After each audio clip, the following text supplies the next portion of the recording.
پیچھے پیچھے ہم تبھی چلیں گے جب ہم قرآن کی تلاوت کریں.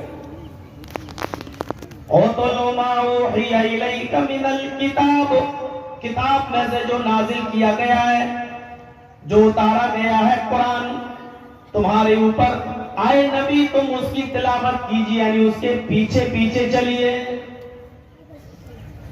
عرب کے لوگوں کو دیکھو، جو لوگ حج کرنے گئے ہوں گے، عمرہ کرنے گئے ہوں گے، ان کو دیکھیے جب سعودیہ میں امام حرم نماز پڑھاتے ہیں اور قرآن کی جب تلاوت کرتے ہیں تو کتنے لوگ پیچھے روتے ہیں.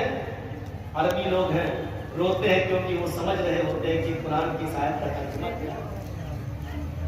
وہ سمجھ رہے ہوتے ہیں کہ اس میں جہنم کا ذکر ہو رہا ہے، جہنم کے عذاب کا ذکر ہو رہا ہے. وہ روتے ہیں پیچھے پیچھے، اور کبھی کبھی قرآن کی آیتیں پڑھتے پڑھتے امام بھی رو دیتا ہے. اس کی آنکھوں میں بھی آنسو آ جاتے ہیں، روتا ہے کیونکہ وہ جانتا ہے کہ ہم کیا پڑھ رہے ہیں. اس کا معنی ہے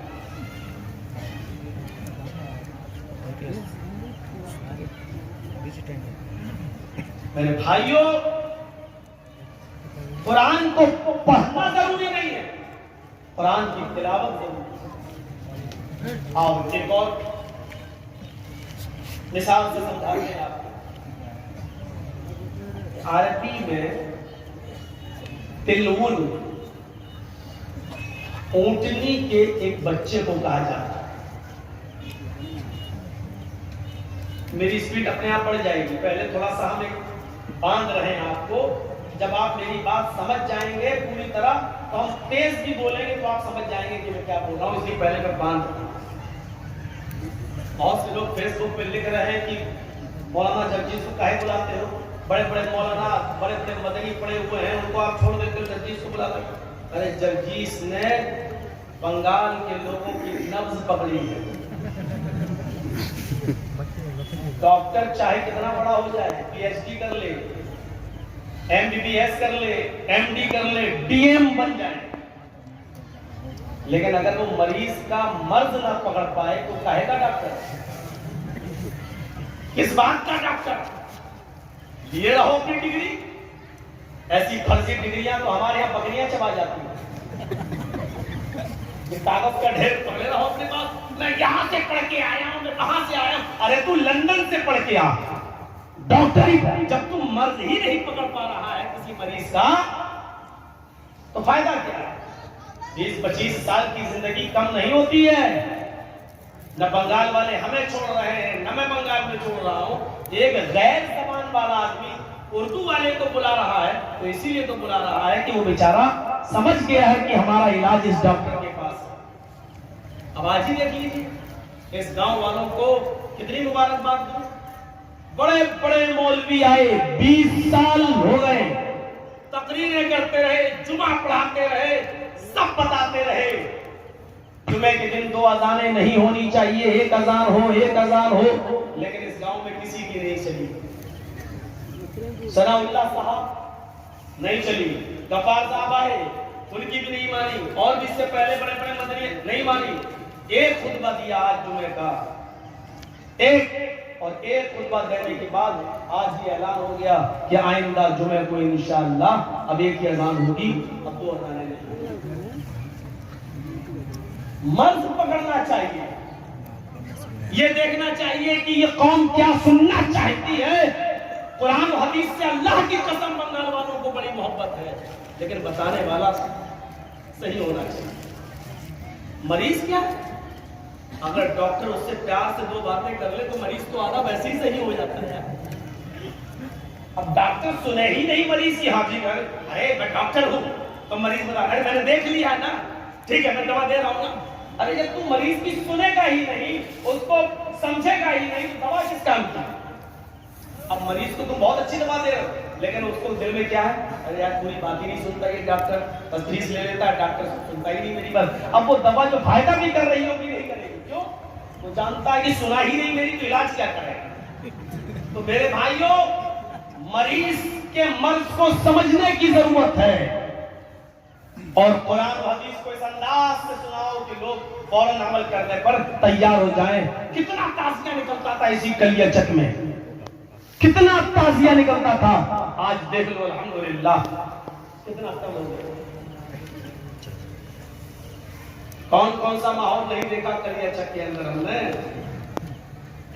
سارے مولویوں نے وہ گھیر لیا تھا مناظرے کے لیے، وہ دور بھی ہمیں یاد ہے جب ہم بلیے ڈالنا تھے، اونچی اونچی ٹوپی لگا کے قطب مینار والے گھیر لیے تھے، آگے نہیں۔ تو میرے بھائیوں آئیے ایک اور چیز کو میں سمجھانے کی کوشش کر رہا ہوں۔ عربی میں اللہ تعالیٰ ہم سب کو حج کی توفیق دے، جائیے حج کر کے آئیے، دیکھیے عرب کے اندر اونٹنی کا ایک بچہ ایسا ہوتا ہے،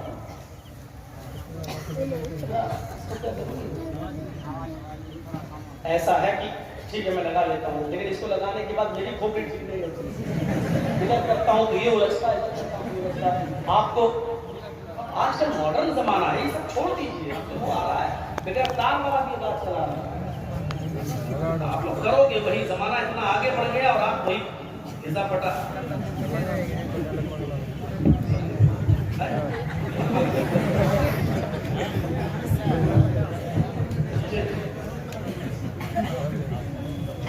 جائے گا، لیکن اب یہ کہاں لیتا ہے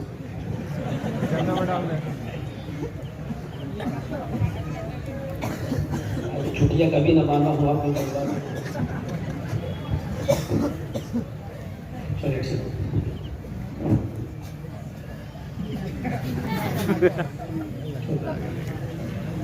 تو عرب کے اندر اونٹنی کے بچے کو تلون کہا جاتا ہے، تلون، سب کو نہیں، ہر بچے کو نہیں کہا جاتا ہے۔ جو اونٹنیاں جنگل میں چرتی ہیں، جنگل میں گھاس وغیرہ کھاتی ہیں، ان اونٹنیوں کے بچے اپنی ماں کے پیچھے پیچھے چلتے ہیں۔ ماں ادھر گئی، اونٹنی کا بچہ اس کے پاس چلا گیا، ماں ادھر گئی، بچہ بھی اس کے ساتھ چلا گیا۔ عرب اس بچے کو کہتے ہیں ہاذا تلو، یہ تلو ہے، یعنی یہ وہ بچہ ہے جو کبھی بھی کسی خطرناک جانور کا شکار نہیں ہو سکتا ہے، کیونکہ یہ اپنے ماں کے پیچھے پیچھے چلتا ہے، جہاں ماں جا رہی ہے وہاں بچہ جا رہا ہے۔ تو عرب کیا کہتے ہیں ہاذا تلو، یہ تلو ہے، یعنی اپنے ماں کے نقش قدم پہ چلنے والا، اپنے ماں کے پیروں پہ چلنے والا، جہاں ماں جا رہی ہے وہیں بچہ جا رہا ہے، اس بچے کو عرب میں کہتے ہیں تلو۔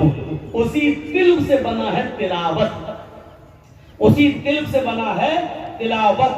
جس طرح اونٹنی کا بچہ اپنی ماں کے پیچھے پیچھے چلتا ہے اور خطرناک جانوروں کے حملے سے سرکشت ہو جاتا ہے، محفوظ ہو جاتا ہے، اسی طریقے سے اے لوگوں، اے مسلمانوں، تم قرآن کے پیچھے پیچھے چلو۔ جب قرآن کے پیچھے پیچھے چلو گے تو دنیا کی ساری بدماش اور بدقباش قوموں سے تم سرکشت ہو جاؤ گے، اپنے آپ کو محفوظ کر لو گے۔ اگر تمہیں دنیا کے سرکشوں، دنیا کے ڈینجر انسانوں، دنیا کے خطرناک منش اور انسانوں سے اور دنیا کے خطرناک پارٹیوں سے اگر تمہیں اپنے آپ کو محفوظ کرنا ہے تو قرآن کے پیچھے پیچھے چلو۔ کتنی صحیح بات کہی ہے تلاوت۔ جیسے اونٹنی کا بچہ اپنے ماں کے پیچھے پیچھے چلتا، اب اونٹنی ادھر ہے اور بچہ ادھر ہے، تب تو کوئی بھی خطرناک جانور اس بچے کو مروڑ دے گا۔ کیوں؟ کیونکہ بچے نے اپنے ماں کا ساتھ چھوڑ دیا ہے، کوئی بھی اس کے بچے کو کھا جائے گا۔ لیکن ماں جہاں جا رہی بچہ وہیں، ماں 2 میٹر دور بچہ وہیں، ماں اس کی ماں 1 میٹر دور بچہ وہیں، بچہ اپنی ماں کا پیچھا نہیں چھوڑ رہا ہے۔ اس بچے کو عرب کہتے ہیں تلو ہے، یہ ہاذا تلو، یہ تلو ہے، اسی تلو سے بنا ہے تلاوت، یعنی قرآن کی تلاوت کرو، یعنی پیچھے پیچھے چلو۔ جیسے اونٹنی کا بچہ اپنے ماں کے پیچھے پیچھے چل کر اپنی جان کی حفاظت کر لیتا ہے، اسی طریقے سے تم قرآن کے پیچھے پیچھے چلو گے، محفوظ رہو گے، دنیا کی کوئی قوم تمہارا کچھ نہیں کر سکتی۔ آج ہم برباد کیوں ہیں؟ اسی لیے تو آج ہم رسوا ہیں، برباد ہیں، کیونکہ ہم نے قرآن کو چھوڑ دیا۔ ان اللہ یرفع بہذا الکتاب اقواما ویضع بہ الآخرین۔ اللہ کے نبی فرماتے ہیں اس قرآن پر عمل کرنے کی وجہ سے ہم بہت سی قوموں کو عزت دیتے ہیں، رفعت، بلندی، عزت ان اللہ یرفع بہذا الکتاب، اللہ کے نبی فرماتے ہیں اس کتاب پر عمل کرنے کی وجہ سے، اس کتاب کے پیچھے پیچھے چلنے کی وجہ سے اللہ قوموں کو عزت دیتا ہے، ان کو سرکاری دیتا ہے۔ وَيَذَرُ بِهِ الْآخِرِينَ، اور اس کتاب پر جو عمل کرنا چھوڑ دیتا ہے، اس کتاب کو ماننا چھوڑ دیتا ہے، اس کتاب کو پر عمل کرنا جو ترک کر دیتا ہے، وہ اس دنیا کے اندر ذلیل ہو جاتا ہے، رسوا ہو جاتا ہے۔ اللہ کے نبی فرماتے ہیں اللہ اس کو برباد کر دیتا ہے، اس کو ذلیل کر دیتا ہے۔ قرآن پر عمل کرو گے تو عزت پاؤ گے، قرآن کو چھوڑ دو گے، عمل نہیں کرو گے تو پھر ذلیل ہو جاؤ گے۔ یہ قرآن ایسی کتاب ہے میرے بھائیوں جس پر چند صحابہ نے جب عمل کیا تو بھیڑوں اور بکریوں کے چرانے والے حکمراں بن گئے۔ وہی عمر فاروق جنہوں نے بھیڑیں اور بکریاں چرایا کرتے تھے، اللہ نے اس قرآن پر عمل کرنے کی وجہ سے ان کو 22 لاکھ مربع میل 22 لاکھ 22 لاکھ مربع میل پر ان کو حکومت کرنے والا حکمراں اور حاکم بنا دیا، خلیفہ بنا دیا۔ مودی جی تو صرف بھارت کے ہیں،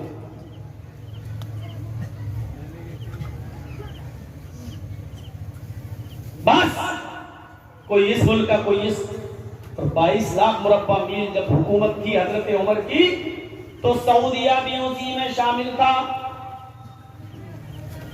بحرین بھی اسی میں شامل تھا، دبئی بھی اسی میں شامل تھا، عراق بھی اسی میں شامل تھا، ایران بھی اسی میں شامل تھا، آذربائیجان بھی اسی میں شامل تھا، سیریا جس کو آج ہم ملک شام، سیریا جس کو آج ہم ملک سیریا کہتے ہیں، جو ملک شام کے نام سے جانا جاتا، وہ بھی اسی میں شامل تھا، اردن بھی پہلے اسی میں شامل تھا، آذربائیجان بھی اسی میں شامل تھا، مصر بھی اسی میں شامل تھا۔ میرے بھائیوں غور کرو کتنے ملک عرب میں شامل تھے، بعد میں ان کے ٹکڑے ہوئے، بعد میں یہ الگ الگ ملک بنے، پہلے یہ سارے ملک ایک تھے، ایک، اور حضرت عمر ان تمام ملکوں کے خلیفہ تھے، حاکم تھے۔ آج تھوڑی سی حکومت کیا مل جاتی ہے کہ لوگ اپنا ہاؤ بھاؤ سب بدل دیتے ہیں۔ حضرت عمر فاروق سے دیکھو 22 لاکھ مربع میل پر حکومت کرتے تھے، اور تھے کون؟ بھیڑوں کے چرانے والے، بکریوں کے چرانے والے۔ اب کوئی آدمی کھڑا ہو کے یہ نہ کہہ دے یہ کون سی بڑی بات ہے، ہمارے ادھر بھی تو ایک چائے بیچنے والا دیکھو کیا بن گیا۔ مولانا صاحب ماں نام مت لو، ابھی 5 مہینہ جیل میں رہ کے آئے ہو۔ کیا کروں، بنگال میں آنے کے بعد عجیب ہمت بڑھ جاتی ہے میری، نہیں چاہتا ہوں کہ بولوں لیکن کچھ نہ کچھ نکل ہی جاتا ہے۔ ادھر کی بھی تقریر دکھا رہا تھا وہ کورٹ میں ہماری، جو NRC پہ بولی، دیکھو اس نے کیا بولا، اور کشن گنج کی تقریر سنا رہا تھا، دیکھو اس نے امت شاہ کو کیا کہا، بے ٹکلے سن، یہ سب ہمارے خلاف، یہ چینل والوں نے ہی تو دیا ہے۔ اب ہم کہیں بول دیے تو انہوں نے جانتے ہو کیا بنایا اس پر تھمبل، مولانا نے امت شاہ کو ٹکلا بولا، ایسے ایسے تھمبل بنائے گئے۔ میں نے ایک جگہ تقریر میں کہا کہ مولانا، ہم نے ایک جگہ تقریر میں کہیں کہا کہ آج کل موبائل کا زمانہ چل رہا ہے، لڑکے لڑکیاں اس کا غلط استعمال کر رہے ہیں، نہیں ہونا چاہیے۔ اس نے تھمبل بنایا، مولانا جرجیز کو ہوا ایک لڑکی سے پیار، یہ تھمبل بنائے جا رہے ہیں میرے نام، اور کورٹ میں ہم دیکھ رہے ہیں کہ بحث جب ہو رہی ہے تو میرے اوپر جو کیس ہے اس کے اوپر وکیل بحث ہی نہیں کر رہا ہے، دوسرا وہ بس یہ بحث کر رہا ہے، دیکھو یہ امت شاہ کو کیا بولا، دیکھو یہ مودی کو کیا بولا، دیکھو یہ یوگی کو کیا بولا، اور میں اس کو بول رہا ہوں ابھی کمینے جو کیس ہے اس پر بحث کر، وہ کہہ رہا کیس تو کچھ ہے ہی نہیں، ہمیں تو اس کا پھنسانا ہے تم کو۔ اور ادھر میڈیا والوں نے تو ایسا لگ رہا تھا جیسے نہ ان کی ماں ہے، نہ بہن ہے، نہ بیٹی ہے، اتنا بے شرمی کے ساتھ وہی بول سکتا ہے جن کی ماں بہن بیٹیاں نہ ہوں۔ کیا نہیں کیا اس آر بھارت نے، زی نیوز نے، آج تک نے، اور صاف کہہ دوں کہ چوکیدار کی ہڈیوں پر پلنے والی کوہلی میڈیا نے، ان کتوں نے کیا نہیں کیا. آپ لوگوں کی دعاؤں کا نتیجہ تھا، ورنہ پلاننگ تو بڑی لمبی تھی. پلاننگ تو یہ تھی کہ 10 سال کی سزا کیوں ہوئی، اس کو عمر قید کیوں نہیں ہوئی، آجیون، اس کو پوری زندگی اندر سڑاؤ. یہ ہوا. اور میں نے جاتے وقت بھی کہا تھا کہ نکلوں گا بہت جلدی، اور پھر بھی ایک دیش نہیں چھوڑوں گا. وہ ہوں گے کوئی اور جو ملک چھوڑ کے بھاگ گئے، میں اس ملک کو چھوڑ کے نہیں بھاگوں گا، تمہارے سینے پہ رہوں گا. آپ کے علاقے کے بھی بہت سے لوگ ہیں وہاں، سلطان گنج وغیرہ کے ہیں، ہمارے ساتھ رہے ہیں. کبھی تو آئیں گے، پوچھئے گا جیل میں بھی ہم کیا کرتے تھے. وہ آپ کو بتائیں گے، یہاں کے گواہی دیں گے کہ مولانا صاحب جیل میں بھی تقریر کرتے تھے اور نماز پڑھاتے تھے، اور جو لوگ قرآن نہیں پڑھے تھے ان کو قرآن پڑھاتے تھے.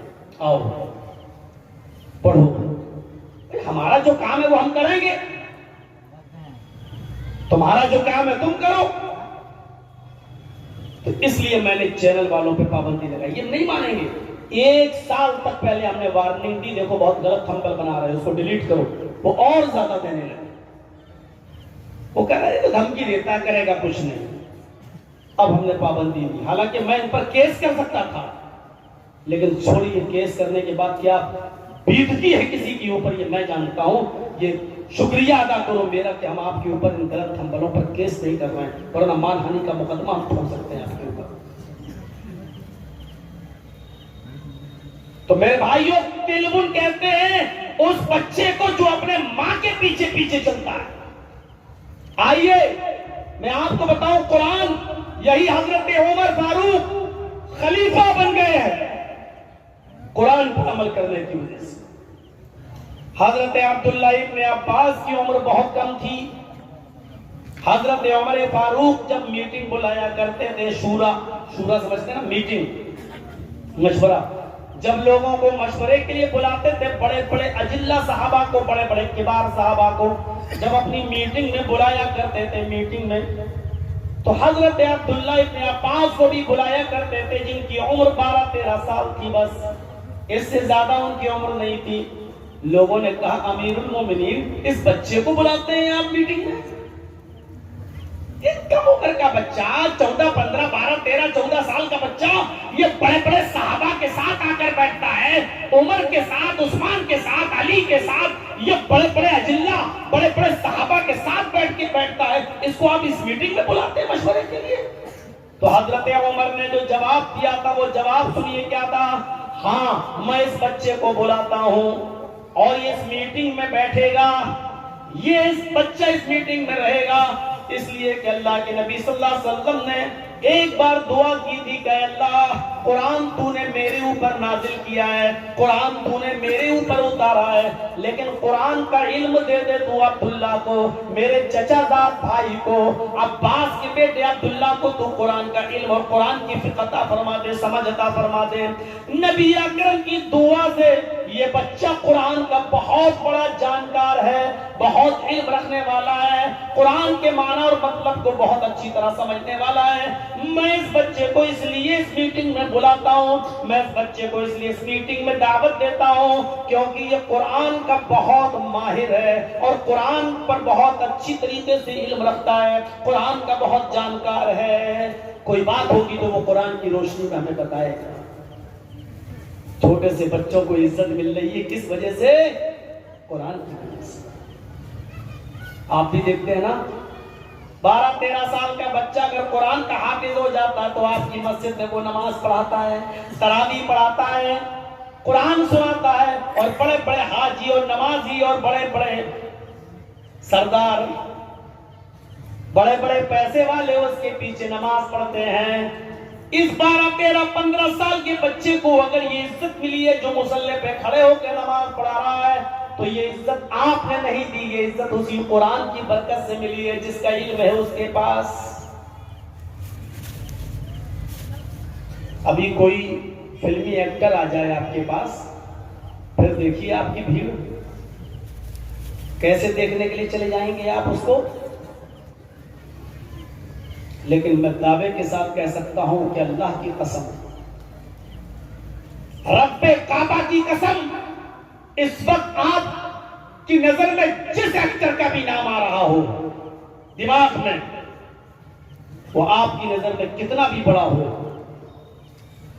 لیکن اسلام نے اس چھوٹے سے 9-10-12 سال کے بچے کو جو مدرسے میں پڑھتا ہے، قرآن کی تلاوت کرتا ہے، قرآن سیکھتا ہے، اس کو جو عزت دی ہے وہ اس دنیا میں فلمی دنیا کے ایکٹروں کو نہیں ملی۔ یہ قرآن کا علم حاصل کرنے والے بچے جب زمین پر چلتے ہیں، اللہ کے نبی فرماتے ہیں قسم ہے اس رب کے عزت و جلال کی، یہ بچے زمین پر چلتے ہی نہیں ہیں، ان بچوں کے زمین پر چلنے سے پہلے فرشتے اپنے پروں کو، اپنے بازوؤں کو زمین پر بچھا دیتے ہیں۔ یہ بچے جو قرآن سیکھتے ہیں، یہ بچے فرشتوں کے بازوؤں پر، فرشتوں کے پروں پر چلتے ہیں۔ آپ مولانا جرجیز کے لیے کیا کریں گے؟ زیادہ سے زیادہ آ رہے ہیں پھول برسائیں گے، لوگ اچھی سی قالین بچھا دیں گے، صاحب زمین پر کس پہ چلیں گے؟ اور فرشتے جس کے لیے اپنے پر بچھاتے ہیں، ان سے بڑا کوئی مقام و مرتبہ ہو سکتا ہے کسی کے؟ اللہ کے نبی فرماتے ہیں قیامت کا دن ہوگا، کچھ لوگ ایسے ہوں گے کہ جن کے سر کے اوپر سونے کا تاج رکھا جائے گا، سونے کا تاج، گولڈ کا تاج، سونے کا تاج رکھا جائے گا جس کی چمک سورج کی روشنی سے زیادہ ہوگی، وہ لائٹ مار رہا ہوگا، پوری دنیا کے لوگ جو میدان محشر میں جمع ہوں گے، سورج کی طرح چمکنے والے تاج کو دیکھیں گے تو حش کریں گے اور تجسس کریں گے، جاننے کی کوشش کریں گے یہ کون لوگ ہیں جن کے سروں پر آج سونے کا تاج رکھا گیا ہے، ان کو عزت سے نوازا گیا ہے۔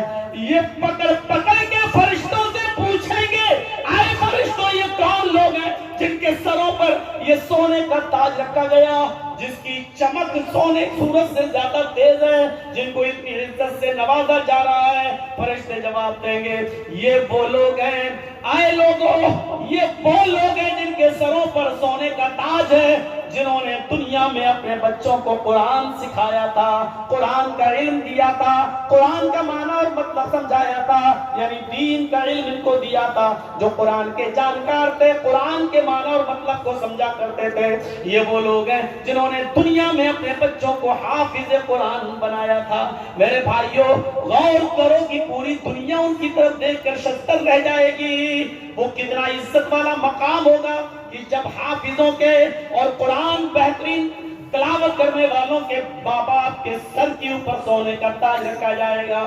اب سنو، حافظ کا مقام، قاری کا مقام، ایک عالم جو قرآن و حدیث کو جانتا ہے اس کا اور اس پر عمل کرتا ہے اس کا مقام و مرتبہ یہاں سے اندازہ لگاؤ۔ جب اس کو پڑھانے والے ماں باپ کا یہ حال ہے تو جو خود قرآن کریم کا حافظ ہو، جو خود قرآن کریم پر عمل کرتا ہو اور خود قرآن کریم کو جاننے والا ہو، اس کی عزت اور اس کے احترام کا کیا حال ہوگا، اس کے مقام اور اس کے مرتبے کا کیا عالم ہوگا؟ آپ سوچئے، اندازہ لگائیں، ہے کچھ